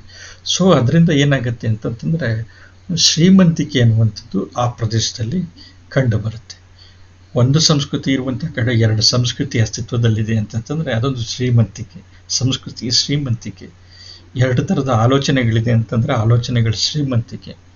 ದುಡ್ಡು ಹೆಂಗೆ ಜಾಸ್ತಿ ಇದ್ರೆ ಶ್ರೀಮಂತಿಕೆ ಅಂತೀವೋ ಅದೇ ಥರ ಭಾಷೆಗಳು ಹೆಚ್ಚಿದ್ರೆ, ಸಂಸ್ಕೃತಿಗಳು ಹೆಚ್ಚಿದ್ರೆ, ನಮ್ಮ ನಾಗರಿಕತೆಯ ರೀತಿ ನೀತಿಗಳು ತುಂಬ ಉತ್ತಮವಾಗಿದ್ದರೆ ಅವೆಲ್ಲ ಶ್ರೀಮಂತಿಕೆ. ನಮ್ಮ ನಡವಳಿಕೆಗಳು ತುಂಬ ಉತ್ತಮವಾಗಿದ್ದರೆ ಅವೆಲ್ಲ ಶ್ರೀಮಂತಿಕೆಗಳು. ಮಾತಿನ ರೀತಿ, ನಮ್ಮ ವರ್ತನೆ, ನಡವಳಿಕೆ ಇವೆಲ್ಲನೂ ಕೂಡ ಏನಂತಂದರೆ ನಮ್ಮ ಶ್ರೀಮಂತಿಕೆಯನ್ನು ಸೂಚಿಸುತ್ತೆ. ಇದು ವ್ಯಕ್ತಿ ಶ್ರೀಮಂತಿಕೆನೂ ಆಗಿರುತ್ತೆ, ಆ ಸಮುದಾಯದ ಅಥವಾ ಸಮಾಜದ ಅಥವಾ ನಾಗರಿಕತೆಯ ಅಥವಾ ರಾಷ್ಟ್ರದ ಶ್ರೀಮಂತಿಕೆನೂ ಕೂಡ ಆಗಿರುತ್ತೆ. ಸೊ ಇದನ್ನು, ಈ ವೈವಿಧ್ಯತೆಯನ್ನು ಯಾವತ್ತೂ ಕೂಡ ನಾವು ನಿರಾಕರಿಸೋದಕ್ಕಾಗೋದಿಲ್ಲ. ಸೊ ಹಾಗಾಗಿ ಈ ವೈವಿಧ್ಯ ಅಥವಾ ವ್ಯತ್ಯಾಸಗಳು ಒಂಥರ ಸೌಂದರ್ಯ ಪೋಷಕಗಳು. ಈಗ ಗುಲಾಬಿ ಅನ್ನುವಂಥದ್ದು ಒಂದು ಹೂವು. ಆದರೆ ಗುಲಾಬಿಯಲ್ಲಿ ಎಷ್ಟು ಥರದ ಗುಲಾಬಿಗಳಿದೆ? ಸುಮಾರು ಹೆಚ್ಚು ಕಡಿಮೆ ಒಂದು 30-40 ಬಗೆಯ ಗುಲಾಬಿ ಹೂಗಳನ್ನ ನನ್ನ ಅನುಭವಕ್ಕೆ ಸೀಮಿತವಾಗಿ ನಾನು ಹೇಳ್ತಾ, ಇನ್ನೂ ಜಾಸ್ತಿ ಇದ್ರೂ ಇರ್ಬೋದು. ಗುಲಾಬಿಗಳು, ದಾಸವಾಳದ ಹೂವುಗಳು ಎಷ್ಟು ಚೆನ್ನಾಗಿರ್ತವೆ ಅಂತಂತಂದರೆ ಅಷ್ಟು ಬಗೆಯ ಕಾರಣದಿಂದ ಅಷ್ಟು ಬಗೆಯ ಸೌಂದರ್ಯಗಳು ಈ ಭೂಮಿ ಮೇಲೆ ಅಸ್ತಿತ್ವದಲ್ಲಿದೆ ಅಂತಂತ ಅರ್ಥ. ಅಷ್ಟು ಶ್ರೀಮಂತಿಕೆ ಅಸ್ತಿತ್ವದಲ್ಲಿದೆ ಅಂತಂತ ಅರ್ಥ. ಎಷ್ಟು ಬಗೆಯ ಮರಗಳಿದ್ದಾವೆ. ಸೊ ಹಾಗಾಗಿ ಏನಂತಂತಂದರೆ ಆ ಮರಗಳ ಆ ವಿಭಿನ್ನತೆಯೇ ಅದಕ್ಕೆ ಸೌಂದರ್ಯವನ್ನು ಕೊಟ್ಟಿರುತ್ತೆ. ಸೊ ಇವೆಲ್ಲನೂ ಕೂಡ, ಈ ವಿಭಿನ್ನತೆ ಅನ್ನುವಂಥದ್ದು ಸೌಂದರ್ಯ ಪೋಷಕವಾಗಿರುವಂಥದ್ದು. ಮತ್ತು ಅವು ಆ ಸೌಂದರ್ಯವನ್ನು ನೋಡಿ ನಾವು ಆಸ್ವಾದಿಸುವಂಗೆ ಮಾಡ್ತವೆ. ಮತ್ತು ಏನಂತಂತಂದ್ರೆ ಈ ವ್ಯತ್ಯಾಸ ಅಥವಾ ಈ ವೈವಿಧ್ಯತೆಗಳು ಒಂಥರ ಅವು ಪ್ರಗತಿಕಾರಕನೂ ಕೂಡ ಆಗಿದೆ. ಯಾಕೆ ಅಂತಂತಂದರೆ ವಿಭಿನ್ನತೆಗಳು ಇದ್ದಂಥ ಸಂದರ್ಭಗಳಲ್ಲಿ, ವೈವಿಧ್ಯತೆಗಳಿದ್ದಂಥ ಸಂದರ್ಭದಲ್ಲಿ ಈ ವೈವಿಧ್ಯತೆಗಳು ನಮ್ಮ ಸಮಾಜದ ಹಿತಕ್ಕೆ ಒಂದಲ್ಲ ಒಂದು ರೀತಿಯಲ್ಲಿ ಒದಗಿ ಬರ್ತಾ ಇರ್ತವೆ. ಸೊ ಹಾಗಾಗಿ ಏನಂತಂತಂದರೆ ಇವು ಪ್ರಗತಿಕಾರಕವಾಗಿರ್ತವೆ. ಮತ್ತು ನಮ್ಮ ಭಾವಶ್ರೀಮಂತಿಕೆ ಅನ್ನುವಂಥದ್ದನ್ನು ಹೇಳ್ತಾ ಇದ್ದೀನಿ. ಪಂಪ ಆ್ಯಕ್ಚುಲಿ ಒಂದು ಭಾವಶ್ರೀಮಂತಿಕೆಗೆ ಒಂದು ಉದಾಹರಣೆಯನ್ನು ಕೊಡ್ತೀನಿ. ಪಂಪ ಬನವಾಸಿಯ ತುಂಬ, ಅಂದರೆ ಇಲ್ಲಿ ಮಲೆನಾಡಿನ ಭಾಗದ ಪ್ರದೇಶ, ಬನವಾಸಿಯನ್ನು ತುಂಬ ಹಚ್ಕೊಂಡಿದ್ದ ದಟ್ಟವಾಗಿರುವಂಥ ಅರಣ್ಯ. ಬಹುಶಃ ಅರಣ್ಯ ಅಂತಂದರೆ ಬೃಹತ್ತಾಗಿರುವಂಥ ವೃಕ್ಷವನ್ನು ಸುತ್ತಿರುವಂಥ ಬಳ್ಳಿಗಳು ಇವೆಲ್ಲನೂ ಕೂಡ ಇರ್ತವೆ. ಸಹಸ್ರಾರು ಬೇರೆ ಬೇರೆ ಬಗೆಯ ಮರಗಿಡ ಬಳ್ಳಿಗಳು ಇವೆಲ್ಲನೂ ಕೂಡ ಇರ್ತವೆ. ಪ್ರಾಣಿ ಪಕ್ಷಿಗಳೆಲ್ಲ ಇರ್ತವೆ, ಜೀವಜಂತುಗಳೆಲ್ಲ ಇರ್ತವೆ. ಇದನ್ನೆಲ್ಲ ನೋಡಿದೆ ನಾವು. ನೋಡಿ ಅವು ಯಾವ ಕಾಲದಲ್ಲಿ ಚಿಗುರ್ತವೆ, ಯಾವ ಕಾಲದಲ್ಲಿ ಹೂ ಬಿಡ್ತವೆ, ಯಾವ ಕಾಲದಲ್ಲಿ ಈಚಾಗುತ್ತೆ, ಯಾವ ಕಾಲದಲ್ಲಿ ಕಾಯಾಗುತ್ತೆ, ಯಾವ ಕಾಲದಲ್ಲಿ ಮಾಗ್ತವೆ, ಯಾವ ಕಾಲದಲ್ಲಿ ಎಲೆಗಳನ್ನು ಉದುರಿಸ್ತವೆ, ಮತ್ತು ಯಾವ ಕಾಲದಲ್ಲಿ ಚಿಗುರುತ್ತೆ, ಇವನ್ನೆಲ್ಲನೂ ಕೂಡ ಗಮನಿಸಿದ ನಿಕಟವಾಗಿ. ಸೊ ಹಾಗಾಗಿ ನಾನು ದುಂಬಿಯಾಗಿ ಅಥವಾ ಕೋಗಿಲೆಯಾಗಿ ಈ ಬನವಾಸಿ ದೇಶದಲ್ಲಿ ನಾನು ಹುಟ್ಟಬೇಕು ಅಂತಂದ್ಬಿಟ್ಟು ಅವನು ಹಾರೈಸ್ತಾನೆ, ಪ್ರಾರ್ಥಿಸ್ಕೊಳ್ತಾನೆ. ಅಂದರೆ ಮನಸ್ಸಲ್ಲಿ ಅವನು ಆಸೆ ಪಡ್ತಾನೆ. ಸೊ ಈ ಅರಣ್ಯವನ್ನು ನೋಡಿರುವಂಥ ಕಾರಣದಿಂದ ಅವನೇನು ಮಾಡ್ತಾನೆ ಅಂತಂತಂದ್ರೆ ತನ್ನ ಕಾವ್ಯದಲ್ಲಿ ನಾಯಕನ ಜೊತೆ ಇರುವಂಥ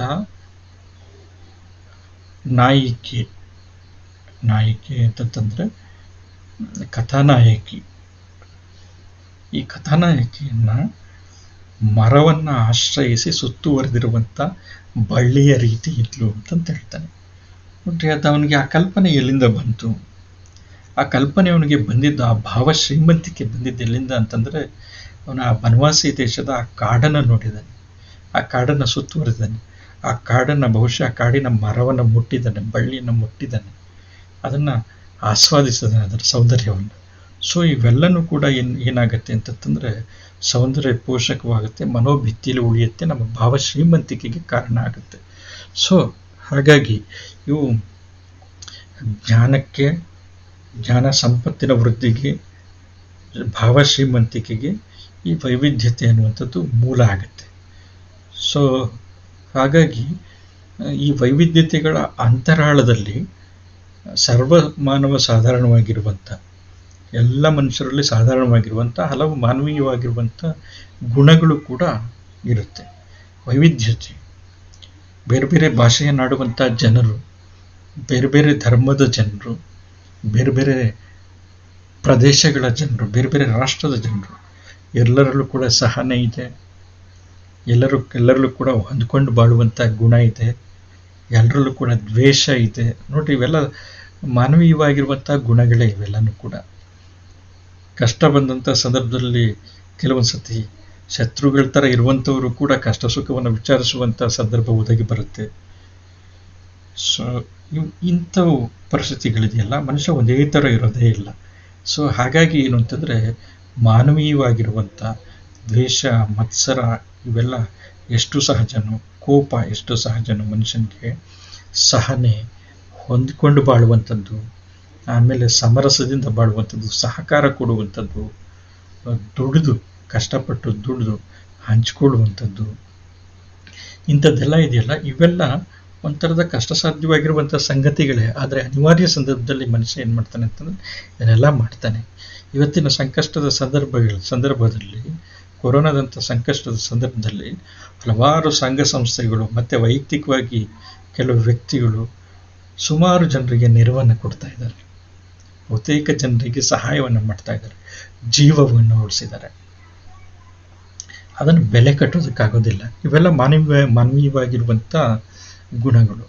ಅದೇ ವ್ಯಕ್ತಿಗಳು ಹಿಂದೆ ದ್ವೇಷದ ಭಾವನೆಯನ್ನು ಕೂಡ ಹೊಂದಿರಬಹುದು, ಕೋಪದ ಭಾವನೆಯನ್ನು ಕೂಡ ಹೊಂದಿರ್ತಾರೆ, ಮತ್ಸರನು ಕೂಡ ಇರುತ್ತೆ. ಮನುಷ್ಯ ಅಂತಂದ ಮೇಲೆ ಇವೆಲ್ಲನೂ ಕೂಡ ಇರುತ್ತೆ. ಈ ಎಲ್ಲ ಮಾನವೀಯ ಗುಣಗಳು ಮನುಷ್ಯನಲ್ಲಿ ಇರ್ತವೆ.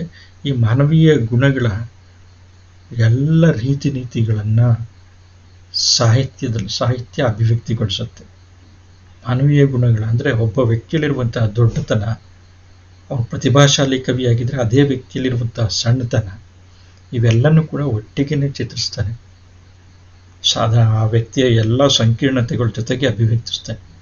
ನನಗೆ ತಕ್ಷಣ ನೆನಪಾಗುವಂಥದ್ದು ಲಂಕೇಶ್ ಅವರ ಪಾತ್ರಗಳಲ್ಲಿ ಆ ಥರದ ಸಂಕೀರ್ಣವಾಗಿರುವಂಥ ವ್ಯಕ್ತಿ ಚಿತ್ರಣ ಕಂಡುಬರುತ್ತೆ.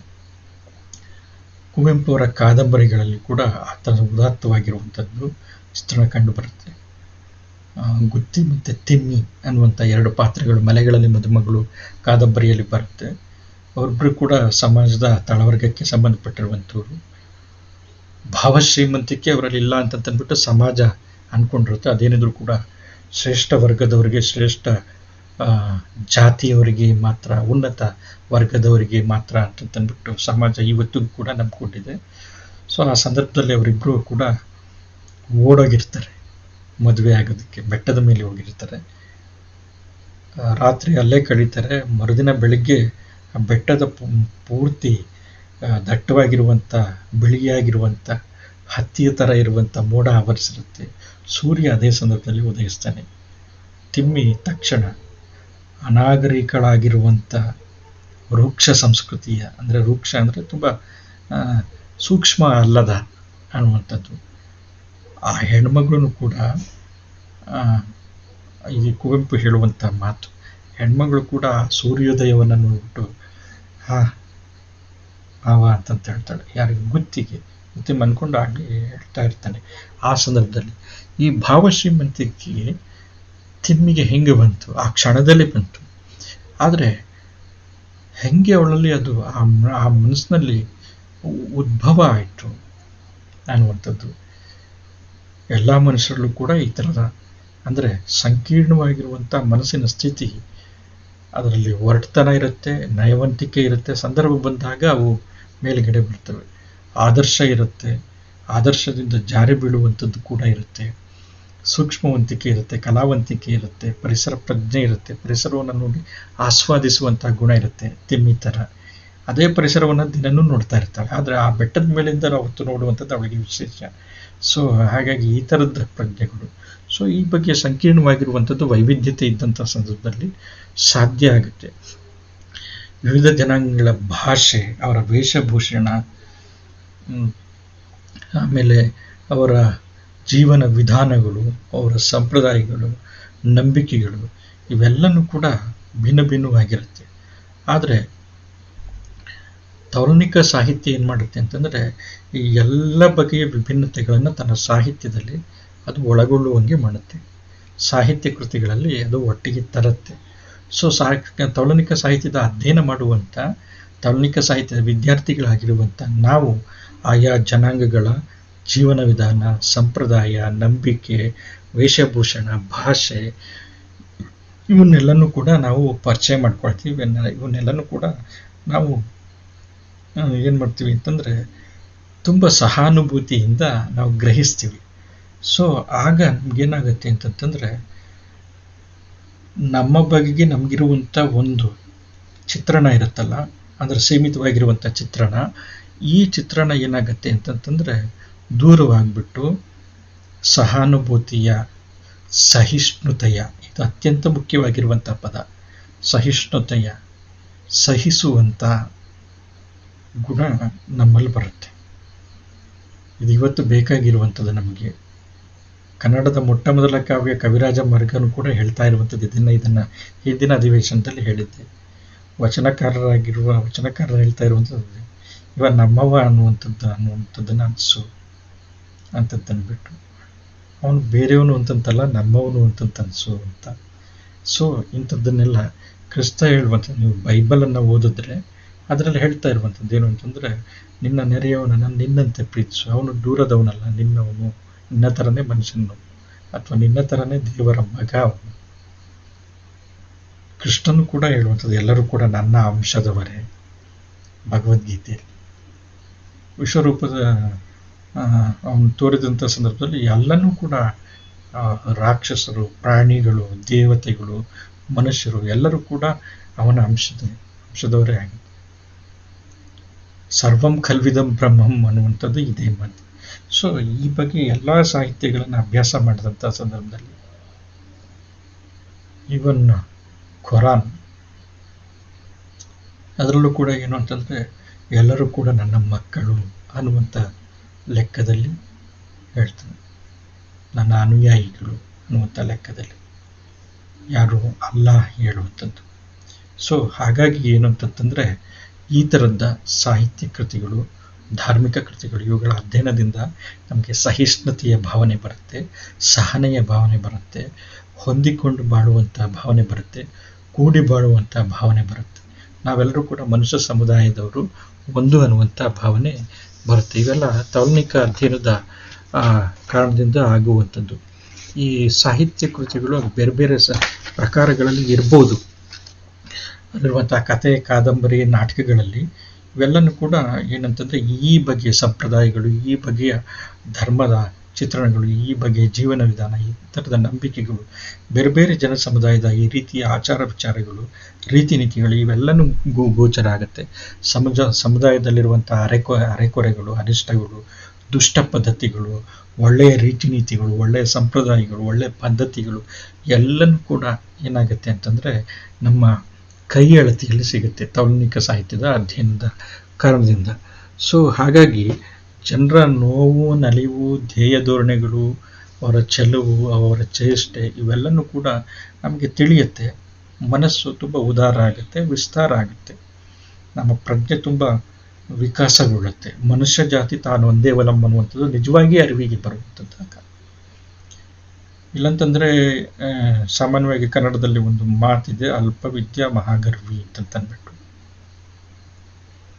ತುಂಬಿದ ಕೊಡ ತುಳುಕಲ್ಲ ಅನ್ನುವಂಥ ಮಾತನ್ನು ಕೂಡ ಅದೇ ಹೇಳುವಂಥದ್ದು. ತೌಲನಿಕ ಅಧ್ಯಯನ ಏನು ಮಾಡುತ್ತೆ ಅಂತಂದರೆ ಈ ಬೇರೆ ಬೇರೆ ಬಗೆಯ ಸಾಹಿತ್ಯಗಳ ಅಧ್ಯಯನ ಅಂದರೆ ಪರಿಚಯ ಮಾಡ್ಕೊಳ್ಳೋದ್ರ ಮುಖಾಂತರ ನಮ್ಮಲ್ಲಿರುವಂಥ ಅಲ್ಪವಿದ್ಯೆಯನ್ನು ದೂರ ಮಾಡುತ್ತೆ. ಸಾಹಿತ್ಯದಲ್ಲಿ ಬರುವಂಥ ಅಂದರೆ ಬೇರೆ ಬೇರೆ ಸಾಹಿತ್ಯ ಕೃತಿಗಳ ಅಧ್ಯಯನದಿಂದ ಒಂದು ಮನೋವೈಶಾಲ್ಯತೆಯನ್ನು ಕ್ರಿಯೇಟ್ ಮಾಡುತ್ತೆ. ಸೊ ಇದು ಮುಖ್ಯವಾಗಿರುವಂಥ ಪ್ರಯೋಜನ, ಇವತ್ತಿನ ಸಂದರ್ಭಕ್ಕೆ ಬೇಕಾಗಿರುವಂಥದ್ದು. ರಾಷ್ಟ್ರಗಳ ನಡುವೆ ಸಹಕಾರ, ಧರ್ಮಗಳ ನಡುವೆ ಸೌಹಾರ್ದತೆ, ಮನುಷ್ಯರ ನಡುವೆ ಪ್ರೀತಿ, ಬಾಂಧವ್ಯ, ಅದು ನಿಷ್ಕಲ್ಮಶವಾಗಿರಬೇಕು, ಕಪಟತನದಿಂದ ಇರಬಾರ್ದು. ಸೊ ಈ ಥರದ್ದು ಇವೆಲ್ಲನೂ ಕೂಡ ಆ್ಯಕ್ಚುಲಿ ನಮಗೆ ಸಾಹಿತ್ಯದ ಅಧ್ಯಯನ, ಅದರಲ್ಲೂ ಮುಖ್ಯವಾಗಿ ತೌಲನಿಕ ಸಾಹಿತ್ಯದ ಅಧ್ಯಯನದಿಂದ ನಮಗೆ ತಿಳಿಯೋದಕ್ಕೆ, ಕಲಿಯೋದಕ್ಕೆ ಸಾಧ್ಯ, ಮುಖ್ಯವಾಗಿರುವಂಥ ಪ್ರಯೋಜನ. ಸೊ ಹಾಗಾಗಿ ಇವೆಲ್ಲನೂ ಕೂಡ ತೌಲನಿಕ ಸಾಹಿತ್ಯದ ಪ್ರಯೋಜನ ವ್ಯಾಪ್ತಿಗೆ ಬರುತ್ತೆ. ಕೆಲವು ಅಂಶಗಳನ್ನು, ಮುಖ್ಯವಾಗಿರುವಂಥ ಅಂಶಗಳನ್ನು ನಾವು ಪಟ್ಟಿ ಮಾಡೋದಾದರೆ, ಆ್ಯಕ್ಚುಲಿ ಅಂತಾರಾಷ್ಟ್ರೀಯ ಸಾಹಿತ್ಯದ ಪರಿಚಯ ಅನ್ನುವಂಥದ್ದು ತೌಲನಿಕ ಸಾಹಿತ್ಯದಿಂದ ನಮಗೆ ಗೊತ್ತಾಗುತ್ತೆ. ಮುಖ್ಯವಾಗಿರುವಂಥ ಪ್ರಯೋಜನ ಪಟ್ಟಿ ಲೆಕ್ಕದಲ್ಲಿ ಮಾಡೋದಾದರೆ ಅಂತಾರಾಷ್ಟ್ರೀಯ ಸಾಹಿತ್ಯದ ಪ್ರಯೋಜನ. ಈಗ ಉದಾಹರಣೆಗೆ ಟಾಲ್ಸ್ಟಾಯ್ನ ವಾರ್ ಅಂಡ್ ಪೀಸ್ನ ಕನ್ನಡ ಅನುವಾದ ಅನ್ನುವಂಥದ್ದು ಬಂದಿದೆ ಅಂತಂತ ಹೇಳಿದೆ. 2 ಅನುವಾದಗಳಾಗಿದೆ ಅಂತ. ಒಂದು 3 ವಾಲ್ಯೂಮ್ನಲ್ಲಿ ಜವರೇಗೌಡರು ಮಾಡಿರುವಂಥದ್ದು, ದೇಜಾಗೌ ಅಂತ ನಾವು ಕರಿತೀವಿ, ಅವರು 3 ಸಂಪುಟಗಳಲ್ಲಿ ಪ್ರಕಟ ಆಗಿತ್ತು. ಸ್ವಲ್ಪ ಹಳೆ ರೀತಿಯಲ್ಲಿ, ಹಳೆ ಅವತ್ತಿನ ಭಾಷೆಯ ಸಂದರ್ಭದಲ್ಲಿತ್ತು. ಇತ್ತೀಚೆಗೆ ಈಗ OL ನಾಗಭೂಷಣ ಸ್ವಾಮಿ ಎನ್ನುವಂಥ ಅತ್ಯುತ್ತಮ ವಿದ್ವಾಂಸರು, ವಿಮರ್ಶಕರು, ಸೂಕ್ಷ್ಮ ಪ್ರಜ್ಞೆ ವಿಮರ್ಶಕರು, ಅವರು ಯುದ್ಧ ಮತ್ತು ಶಾಂತಿ ಎನ್ನುವಂಥ ಹೆಸರಿನಲ್ಲಿ 2 ವಾಲ್ಯೂಮ್ನಲ್ಲಿ ಅದನ್ನು ತಂದಿದ್ದಾರೆ ಇವತ್ತಿನ ಭಾಷೆಯಲ್ಲಿ. ತುಂಬ ಚೆನ್ನಾಗಿದೆ ಓದೋದಕ್ಕೆ. ಅಂದರೆ ಆ ಬೃಹತ್ ಗಾತ್ರ ಇದೆಯಲ್ಲ, ಅದೇ ನಮ್ಮನ್ನು ಧೈರ್ಯಗೆಡಿಸ್ಬಿಡುತ್ತೆ. ಆದ್ರೂ ಕೂಡ ಏನಂತಂದರೆ ಸ್ವಲ್ಪ ತಾಳ್ಮೆ ಮತ್ತು ಸಾವಧಾನ ಚಿತ್ತದಿಂದ ಅದನ್ನು ಓದ್ಬೋದು. ನೋಡ್ರಿ, ಅದು ಕನ್ನಡದಲ್ಲಿ ಬಂದಿದೆ, ರಷ್ಯಾದ ಆಕೃತಿ. ಇಂಗ್ಲೀಷ್ನಲ್ಲಿ ಅನುವಾದ ಹಾಕಿ ಇಂಗ್ಲೀಷ್ನಿಂದ ಕನ್ನಡಕ್ಕೆ ಬಂದಿದೆ. ಹೆಂಗೆ ಹೋಗಿದೆ ನೋಡ್ರಿ ಪ್ರಯಾಣ. ಸೊ ಈ ಥರ ಅಂತಾರಾಷ್ಟ್ರೀಯ ಸಾಹಿತ್ಯದ ಪರಿಚಯ ಆಗುತ್ತೆ. ಫ್ಯೂದರ್ ದಾಸ್ತೋವ್ಸ್ಕಿ ಅಂತಂದ್ಬಿಟ್ಟು ರಷ್ಯಾದ ಒಬ್ಬ ಲೇಖಕ, ಅತ್ಯಂತ ಸೂಕ್ಷ್ಮಜ್ಞನಾಗಿರುವಂಥ ಒಬ್ಬ ಲೇಖಕ. ಆತನ ಕಥೆಗಳ ಕನ್ನಡಕ್ಕೆ ಬಂದಿದೆ. ಮ್ಯಾಕ್ಸಿಮ್ ಗಾರ್ಕಿಯ ತುಂಬ ಪ್ರಸಿದ್ಧವಾಗಿರುವಂಥ ಕೃತಿ ಮದರ್, ತಾಯಿ ಎನ್ನುವಂಥ ಹೆಸರಿನಲ್ಲಿ ನಿರಂಜನರು, ನಮ್ಮ ಕನ್ನಡದ ಪ್ರಗತಿಶೀಲ ಸಾಹಿತಿ ನಿರಂಜನ ಅವರು ಟ್ರಾನ್ಸ್ಲೇಷನ್ ಮಾಡಿದ್ದಾರೆ, ಅನುವಾದ ಮಾಡಿದ್ದಾರೆ. ಇವತ್ತು ಕೂಡ ಅನುವಾದ ಸಿಗುತ್ತೆ. ಸೊ ವಿಶ್ವ ಸಾಹಿತ್ಯದ ಅಧ್ಯಯನ. ಪುಷ್ಕಿನ್ ಅನ್ನುವಂಥ ಕವಿ, ರಷ್ಯಾದ ಸಾಹಿತಿ, ಅವನು ಬರೆದಿರುವಂಥ ಕವಿತೆಗಳು. ಉಮರ್ ಖಯ್ಯಾಮ್ ಅನ್ನುವಂಥ ಒಬ್ಬ ಲೇಖಕ, ಅವನು ಬರೆದಿರುವಂಥ ರುಬಾಯತ್ ಅನ್ನುವಂಥದ್ದು, ಆ 4 ಸಾಲುಗಳ ವೃತ್ತದ ಥರ ಇರುತ್ತೆ. ಆ ರುಬಾಯತ್ಗಳು ಇವತ್ತು ನಮಗೆ ಕನ್ನಡದಲ್ಲಿ ಸಿಗುತ್ತೆ. ಮಿರ್ಜಾ ಗಾಲಿಬ್ ಬರೆದಿರುವಂಥ ಶಾಯರಿಗಳು ಕನ್ನಡದಲ್ಲಿ ನಮಗೆ ಸಿಗುತ್ತೆ. ಇಂಗ್ಲೀಷ್ನ ಕೃತಿಗಳಂತೂ ಬೇಕಾದಷ್ಟು ನಮಗೆ ಕನ್ನಡದಲ್ಲಿ ಸಿಗುತ್ತೆ. ಇಂಗ್ಲೀಷ್ನಲ್ಲಿ ಬಂದಿರುವಂಥ ಜೀವನ ಚರಿತ್ರೆಗಳು, ವೈಜ್ಞಾನಿಕ ಕೃತಿಗಳು, ವೈಚಾರಿಕ ಕೃತಿಗಳು, ಇವೆಲ್ಲನೂ ಕೂಡ ಇವತ್ತು ಕನ್ನಡದಲ್ಲಿ ಸಿಗ್ತಾ ಇದೆ. ಇಂಗ್ಲೀಷ್ನಲ್ಲೇ ಓದಬೇಕು ಅಂತಂತೇನಿಲ್ಲ. ಸೊ ಹಾಗಾಗಿ ಚೆ ಗುವೆರಾನ ಜೀವನ ಚರಿತ್ರೆ ಲ್ಯಾವ್ರೆತ್ಸ್ಕಿ ಅನ್ನುವಂಥವನು ಬರೆದಿರುವಂಥದ್ದು, ಅದು ಕನ್ನಡದಲ್ಲಿ ಅನುವಾದ ಆಗಿದೆ. ನವಕರ್ನಾಟಕ ಪ್ರಕಾಶನದಿಂದ ಪ್ರಕಾಶಿತ ಆಗಿದೆ. ಸೊ ಹೀಗೆ ವಿಶ್ವ ಸಾಹಿತ್ಯದ, ಅಂತಾರಾಷ್ಟ್ರೀಯ ಸಾಹಿತ್ಯದ ಪರಿಚಯ ನಮಗೆ ತೌಲನಿಕ ಸಾಹಿತ್ಯದ ಅಧ್ಯಯನದಿಂದ ಆಗುತ್ತೆ. ಟಾಲ್ಸ್ಟಾಯ್ ಅವರ ಜೀವನ ಚರಿತ್ರೆ ಆನಂದ ಅನ್ನುವಂಥವರು ಅದನ್ನು ಅನುವಾದ ಮಾಡಿದ್ದಾರೆ, ಕನ್ನಡದಲ್ಲಿ ಸಿಗುತ್ತೆ. ಸೊ ಅಂಬೇಡ್ಕರ್ ಅವರ ಜೀವನ ಚರಿತ್ರೆ ಮತ್ತು ಬಾಲಗಂಗಾಧರ ತಿಲಕ್ ಅವರ ಜೀವನ ಚರಿತ್ರೆಯನ್ನು ಧನಂಜಯ್ ಕೀರ್ ಅನ್ನುವಂಥವರು ಮಾಡಿದ್ದಾರೆ, ಜೀವನ ಚರಿತ್ರೆಕಾರರು. ಇತ್ತೀಚೆಗೆ ಬಂದಿರುವಂಥ ಗಾಂಧೀಜಿಯವರ ಜೀವನ ಚರಿತ್ರೆ, ರಾಮಚಂದ್ರ ಗುಹಾ ಅನ್ನುವಂಥ ಅಂತಾರಾಷ್ಟ್ರೀಯ ಇತಿಹಾಸ ತಜ್ಞರು, ಭಾರತದವರು, ಅವರು ಅದನ್ನು ಮಾಡಿದ್ದಾರೆ. ಇತ್ತೀಚೆಗೆ ಬಂದಿರುವಂಥ ಗಾಂಧೀಜಿಯ ಇತ್ತೀಚಿನ ಅತ್ಯಂತ ಹೊಸದಾಗಿರುವಂಥ ಜೀವನ ಚರಿತ್ರೆ. ಬೇರೆ ಬೇರೆಯವರು ಈ ಥರ ಬೇರೆ ಬೇರೆ ಕೃತಿಗಳು, ಬೇರೆ ಬೇರೆ ರಾಷ್ಟ್ರದ ಸಾಹಿತ್ಯಗಳು ನಮಗೆ ಪರಿಚಯ ಆಗುತ್ತೆ. ಅಂತಾರಾಷ್ಟ್ರೀಯ ಸಾಹಿತ್ಯ ಇದು ತೌಲನಿಕ ಸಾಹಿತ್ಯದ ಮುಖಾಂತರ ಈ ಅಂತಾರಾಷ್ಟ್ರೀಯ ಸಾಹಿತ್ಯ ಪರಿಚಯ ಆಗುತ್ತೆ. ಸೊ ಹಾಗಾಗಿ ಏನು ಅಂತಂತಂದರೆ, ಈ ಅಂತಾರಾಷ್ಟ್ರೀಯ ಸಾಹಿತ್ಯದ ಪರಿಚಯ ಆಗುವಂಥ ಕಾರಣದಿಂದ ನಮಗೆ ವಿಶ್ವದ ಜ್ಞಾನ ಸಿಕ್ಕಂಗಾಗುತ್ತೆ. ಸೊ ಹಾಗಾಗಿ ವಿಶ್ವದ ಪ್ರೇಮ, ವಿಶ್ವ ಭ್ರಾತೃತ್ವ ಮತ್ತು ಒಂದು ಸಾಂಸ್ಕೃತಿಕ ವಿಶ್ವ ಅನ್ನುವಂಥದ್ದು, ಅಂದರೆ ರಾಜಕೀಯವಾಗಿರುವಂಥ ಭೌಗೋಳಿಕ ಗಡಿಯ ಆಚೆ ನಾವೆಲ್ಲರೂ ಕೂಡ ಒಂದೇ ಅನ್ನುವಂಥ ಸಾಂಸ್ಕೃತಿಕ ರಾಷ್ಟ್ರ ಅನ್ನುವಂಥ ಹೆಸರಿನಲ್ಲಿ ಕರೆಯುವುದಿಲ್ಲ ಅದನ್ನು. ಸಾಂಸ್ಕೃತಿಕ ವಿಶ್ವ, ನಾವೆಲ್ಲರೂ ಕೂಡ ವಿಶ್ವದ ಮನುಷ್ಯರು, ಪ್ರಪಂಚದ ಮನುಷ್ಯರು. ನಾವು ಈ ಭೂಮಂಡಲದ, ಈ ಭೂಗೋಳದ ಮನುಷ್ಯರು. ಎಲ್ಲೋ ಒಂದು ಕಡೆ ಸುನಾಮಿ ಬೀಸ್ತು ಅಂತಂತಂದರೆ, ಸುನಾಮಿ ಹೇಳ್ತು ಅಂತಂತಂದರೆ, ನಮ್ಗೆ ಇನ್ನೊಂದು ಎಲ್ಲೋ ಯಾವುದೋ ಪ್ರದೇಶದಲ್ಲಿ ಹಾನಿಯಾಗುತ್ತೆ. ಎಲ್ಲೋ ಒಂದು ಕಡೆ ಕಾಡ್ಗಿಚ್ಚಾಗಿ ಅರಣ್ಯ ಪ್ರದೇಶಗಳು ಸುಟ್ಟೋದ್ವು ಅಂತಂತಂದರೆ ಮತ್ತೆಲ್ಲೋ ಮಳೆ ಬರೋದು ನಿಲ್ಲುತ್ತೆ. ಸೊ ಸಮುದ್ರದಲ್ಲಿರುವಂಥ ಬಿಸಿನೀರಿನ ಪ್ರವಾಹಗಳು ದಿಕ್ಕು ಬದಲಿಸಿದ್ರೆ ಮತ್ತೆಲ್ಲೋ ಕಡೆ ಹವಾಮಾನ ಬದಲಾವಣೆಯಾಗಿ ಇದ್ದಕ್ಕಿದ್ದ ಹಾಗೆ ಮರುಭೂಮಿಯಲ್ಲಿ ಧಾರಾಕಾರವಾಗಿ ಮಳೆ ಬರುತ್ತೆ. ಸೊ ಹಾಗಾಗಿ ಏನಂತಂದರೆ ಈ ಥರ ಎಲ್ಲ ಅಂದರೆ ಸಾಂಸ್ಕೃತಿಕ ವಿಶ್ವವಾಗಿ ನಾವೆಲ್ಲರೂ ಕೂಡ ಒಂದೇ ಅನ್ನುವಂಥದ್ದು. ನಮಗೆ ಆ್ಯಕ್ಚುಲಿ ರಾಷ್ಟ್ರೀಯತೆಯ ದುರಭಿಮಾನದ ಒಂದು ರೋಗ ನಮಗೆ ಬಡ್ಕೊಂಡ್ಬಿಟ್ಟಿದೆ. ನಮಗೆ ಅಂತಂದರೆ ವಿಶ್ವದ ಎಲ್ಲ ರಾಷ್ಟ್ರಗಳಲ್ಲಿ ಈ ರಾಷ್ಟ್ರೀಯ ದುರಭಿಮಾನದ ರೋಗ. ಗಯೇಟ ಇದನ್ನು ನಿರಾಕರಿಸಿದ. ಆ್ಯಕ್ಚುಲಿ ನಮ್ಮ ಟ್ಯಾಗೂರ್ ಅವರು ಇದನ್ನು ನಿರಾಕರಿಸಿದ್ರು. ದೇಶದ ಪ್ರೀತಿ ಅಥವಾ ದೇಶದ ಪ್ರೇಮ ಅನ್ನುವಂಥದ್ದು ಇರಬೇಕು, ಆದರೆ ಅದು ದುರಭಿಮಾನದ ರೋಗ ಆಗಬಾರ್ದು. ಹಾಗಿದ್ದಾಗ ಅದು ದ್ವೇಷಕ್ಕೆ ಕಾರಣ ಆಗುತ್ತೆ, ಮತ್ಸರಕ್ಕೆ ಕಾರಣ ಆಗುತ್ತೆ. ಯಾವ ದೇಶನೂ ಕೂಡ ನೆಮ್ಮದಿಯಿಂದ ಇರೋದಕ್ಕೆ ಸಾಧ್ಯ ಇಲ್ಲ. ಸೊ ಹಾಗಾಗಿ ಎಲ್ಲ ದೇಶಗಳು ಏನು ಮಾಡ್ತವೆ ಅಂತಂದರೆ ತಮ್ಮ ತೆರಿಗೆ ಹಣದ ಭಾಗದಲ್ಲಿ 30-40% ಜನರನ್ನು ಕೊಲ್ಲುವಂಥ ಆಯುಧಗಳನ್ನು ಪೇರಿಸಿ ಇಟ್ಕೊಳ್ಳೋದ್ರಲ್ಲಿ ಅವು ನಿರತರಾಗ್ತವೆ. ಲಕ್ಷಾಂತರ ಕೋಟಿಗಳಷ್ಟು ಶಸ್ತ್ರಾಸ್ತ್ರಗಳನ್ನು ಇಟ್ಕೊಳ್ತವೆ. ಆದರೆ ಅಷ್ಟು ದುಡ್ಡನ್ನು ಜನರ ಶಿಕ್ಷಣಕ್ಕೆ, ಆರೋಗ್ಯಕ್ಕೆ, ವಸತಿಗೆ, ಮೂಲಭೂತ ಸೌಕರ್ಯಗಳಿಗೆ ಒದಗಿಸಿದರೆ ರಾಷ್ಟ್ರ ಶ್ರೀಮಂತ ಆಗುತ್ತೆ, ಈ ಭೂಮಿ ಸಮೃದ್ಧವಾಗುತ್ತೆ, ಜನ ನೆಮ್ಮದಿಯಿಂದ ಇರ್ತಾರೆ. ಆದರೆ ಅದೆಲ್ಲ ಕಾರಣವಾಗುವಂಥದ್ದು ಈ ಥರದ ವಿಶಾಲವಾಗಿರುವಂಥ ಭಾವನೆ ಅನ್ನುವಂಥದ್ದು ಬಂದಾಗ ಅದಕ್ಕೆ ಪೂರಕವಾಗಿ, ಬೆಂಬಲವಾಗಿ, ಸಹಾಯಕವಾಗಿ ಕೆಲಸ ಮಾಡುವಂಥದ್ದು ಅಂತಾರಾಷ್ಟ್ರೀಯ ಸಾಹಿತ್ಯದ ಪರಿಚಯ.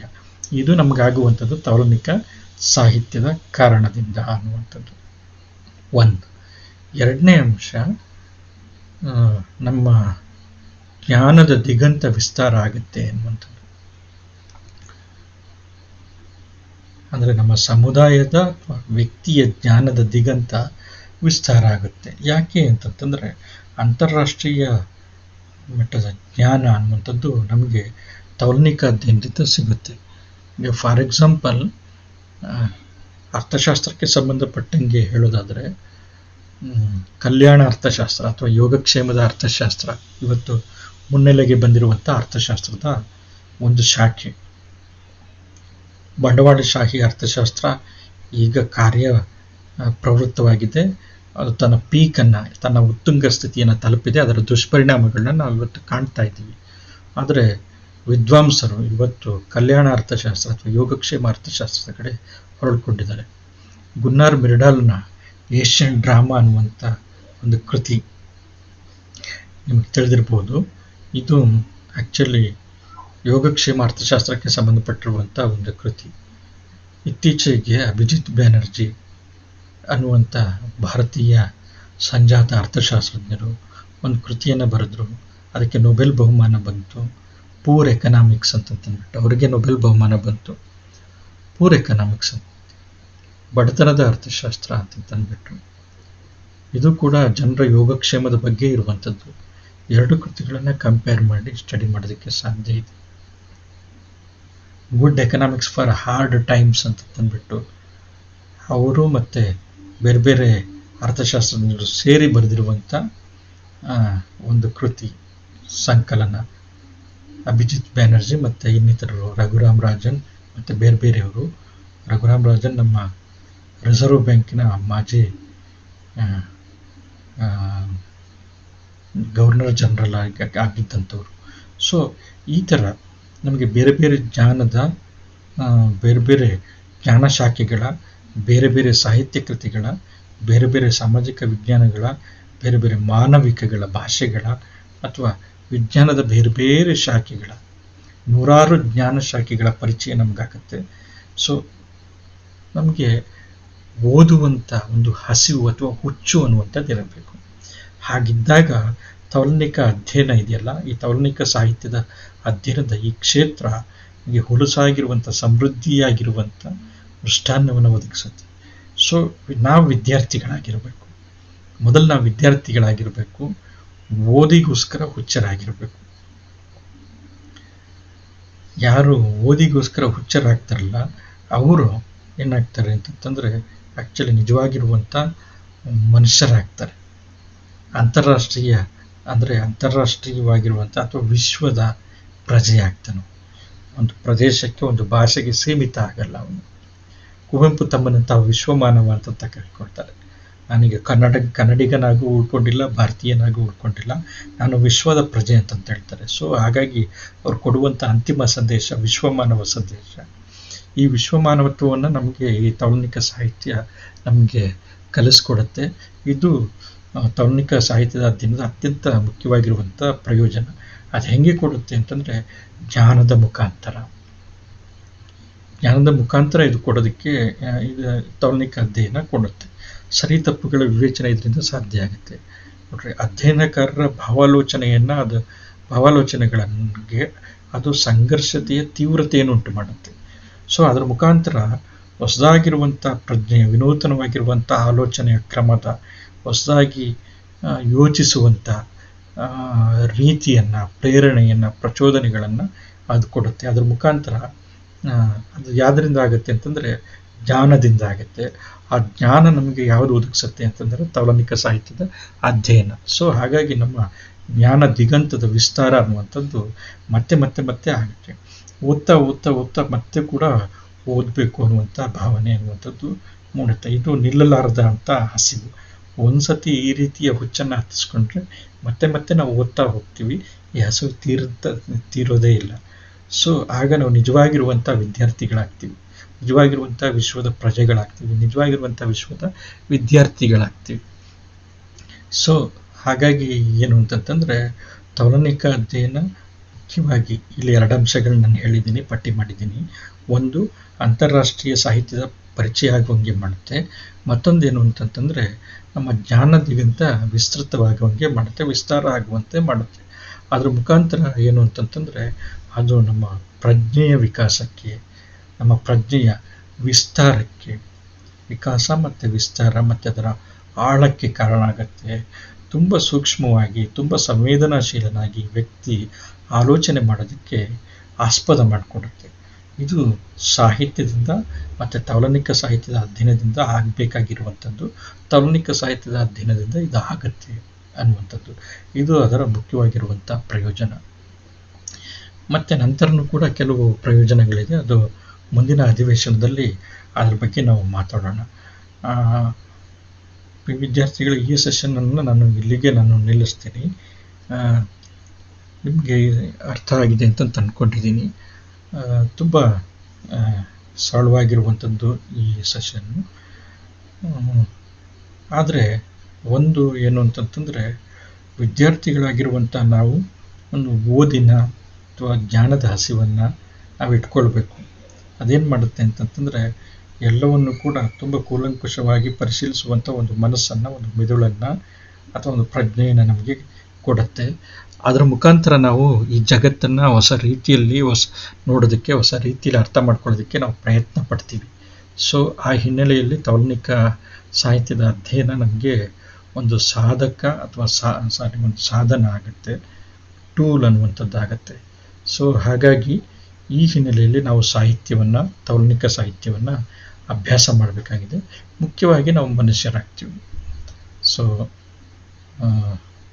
ಈ ಅಧ್ಯಯನದ ಮುಖ್ಯವಾಗಿರುವಂಥ ಗುರಿ ಇದು ಆಗಿದೆ. ಮನುಷ್ಯತ್ವವನ್ನು ಪಡಿಬೇಕಾಗಿದೆ, ಮಾನವತ್ವವನ್ನು ಪಡಿಬೇಕಾಗಿದೆ. ಎಷ್ಟರ ಮಟ್ಟಿಗೆ ಸಾಧ್ಯ ಅದು ಅವರವರಿಗೆ ಬಿಟ್ಟಿರುವಂಥದ್ದು. ಇಲ್ಲಿಗೆ ಈ ಸೆಷನ್ ನಾನು ನಿಲ್ಲಿಸ್ತಾ ಇದ್ದೀನಿ. ಹೇಳಬೇಕಾಗಿರುವಂಥ ಮಾತು ಪುನರಾವರ್ತನೆ ಅಂತ ಅನ್ನಿಸ್ಬೋದು, ಆದ್ರೂ ಕೂಡ ನಾನು ಹೇಳಲೇಬೇಕು. ಯಾಕೆಂದರೆ ಇವತ್ತಿನ ಸಂದರ್ಭ ಆ ಥರ ಇದೆ. ಉತ್ತಮವಾಗಿರುವಂಥ ಆಹಾರ ಸೇವಿಸ್ರಿ, ಸರಿಯಾಗಿ ನಿದ್ದೆ ಮಾಡಿರಿ, ಮತ್ತು ಹೆಚ್ಚು ಮನೆಯಿಂದ ಹೊರಗಡೆ ಹೋಗ್ಬಿಟ್ರಿ, ಸುತ್ತಾಡ್ಬಿಡ್ರಿ.